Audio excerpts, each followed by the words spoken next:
Shalom, bien-aimés dans le Seigneur.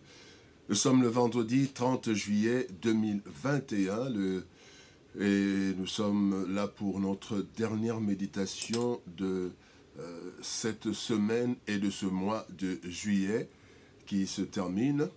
Et nous allons lire pour ce jour un verset dans l'évangile de Jésus-Christ selon Marc, chapitre 11, verset 24. Nous vous saluons au nom de notre Seigneur et Sauveur Jésus-Christ. Voici ce que déclarent les Saintes Écritures.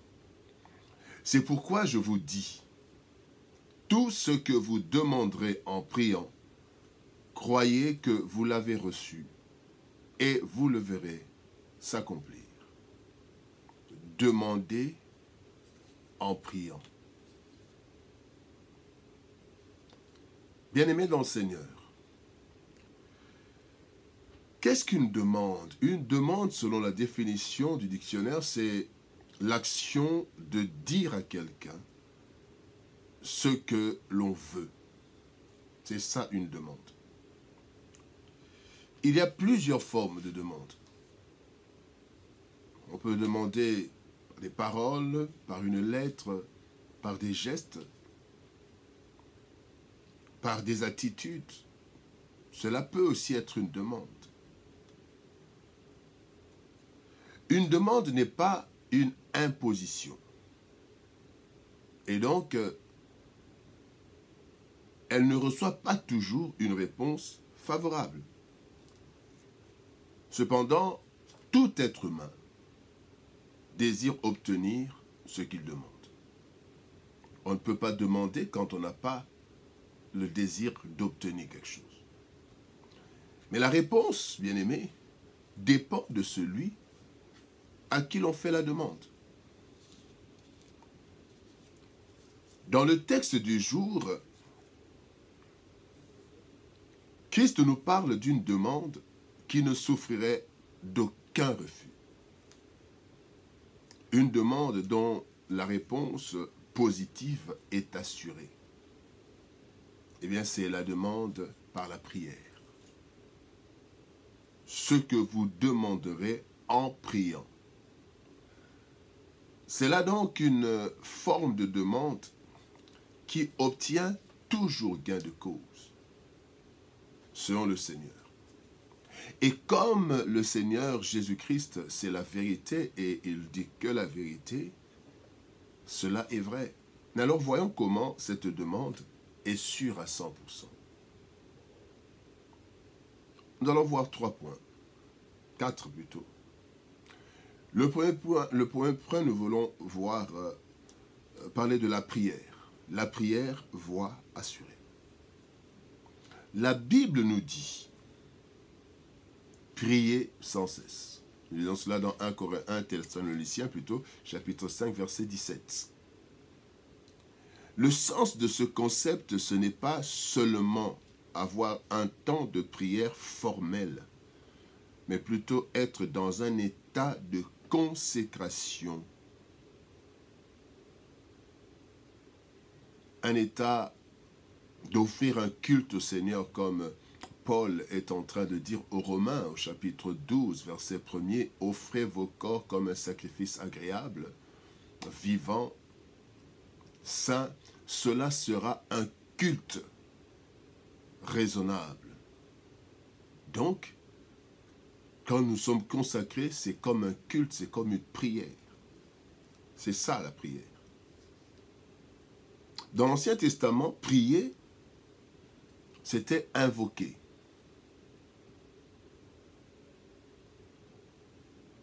Invoquer Dieu. Et invoquer le Seigneur, c'est la même chose que chercher sa face. Et donc, ce n'est pas juste un temps. Il est dit dans Psaume 24, verset 6, « Voilà le partage de la génération qu'il invoque, de ceux qui cherchent ta face, de Jacob. » La prière, ce n'est donc pas seulement un dialogue avec Dieu, mais une attitude même.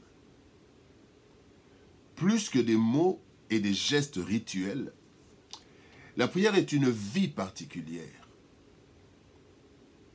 Dans la prière du Seigneur qu'elle a apprise aux disciples, nous trouvons ce que la vie de prière contient principalement. Il y a la prière, c'est la reconnaissance. Dans la prière, il y a la reconnaissance à Dieu. Reconnaître sa grandeur, reconnaître qu'il est Dieu. Il y a la sainteté selon Dieu. La sainteté. Il y a la soumission à la volonté de Dieu. Il y a la consécration à Dieu. Il y a la dépendance totale. Prier sans cesse. Donc la prière, bien-aimée, ce n'est pas seulement le temps que nous passons, mais nous devons avoir une vie de prière. Pas une vie en train de prier tout le temps, mais une vie de consécration au Seigneur, d'obéissance, de dépendance, de soumission à sa volonté et de sainteté. Le deuxième point que nous voulons voir maintenant, c'est demander en priant. Christ ne dit pas tout ce que vous demanderez. Non.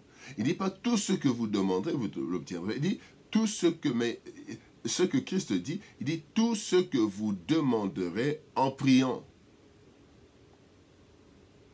Tout ce que vous demandez en priant.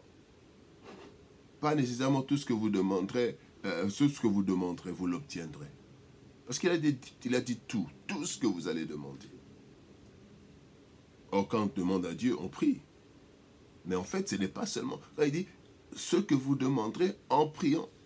Il y a nuance. La demande doit être faite dans le contexte d'une vie de prière. Et c'est cette demande qui est acceptée, sans faille. Deux passages bibliques vont nous aider à comprendre cette expression « demander en priant ». Le premier passage, c'est dans l'Ancien Testament, le psaume 37. Le psaume 37 nous dit, au verset 4, « Fais de l'Éternel des délices, il te donnera ce que ton cœur désire. » Ce que notre cœur désire, ce que nous demandons, nous avons dit, demander, c'est l'action de dire à quelqu'un ce que l'on veut, ce que l'on désire. Fais de l'Éternel des délices. Le deuxième texte se trouve dans le Nouveau Testament, dans Jean chapitre 15, verset 7. Il est dit, « Si vous demeurez en moi et que mes paroles demeurent en vous, demandez ce que vous voudrez et cela vous sera accordé. On vous accordera tout ce que vous demandez à condition que vous demeuriez en moi et que mes paroles demeurent en vous. » Bien-aimés, donc, dans les deux textes, l'attitude ou le mode de vie conditionne l'assurance d'obtenir ce que nous demandons. Faire de l'Éternel ses délices et demeurer en Christ et garder sa parole, ce sont des préalables pour obtenir tout ce que nous demanderons. Fais de l'Éternel tes délices, il t'accordera ce que ton cœur demande. Et si tu demeures dans le Seigneur, demande tout ce que tu veux. Et cela te sera accordé. Voilà le troisième point. Croire sans voir. Bien-aimé, il ne suffit pas de demander en priant, donc dans une vie qui plaît à Dieu, mais encore faut-il croire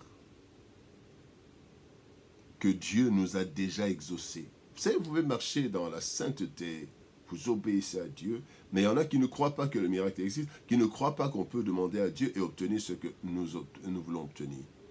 Donc il faut croire.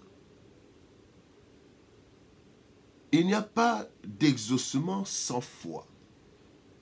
Christ dit qu'il te soit fait selon ta foi.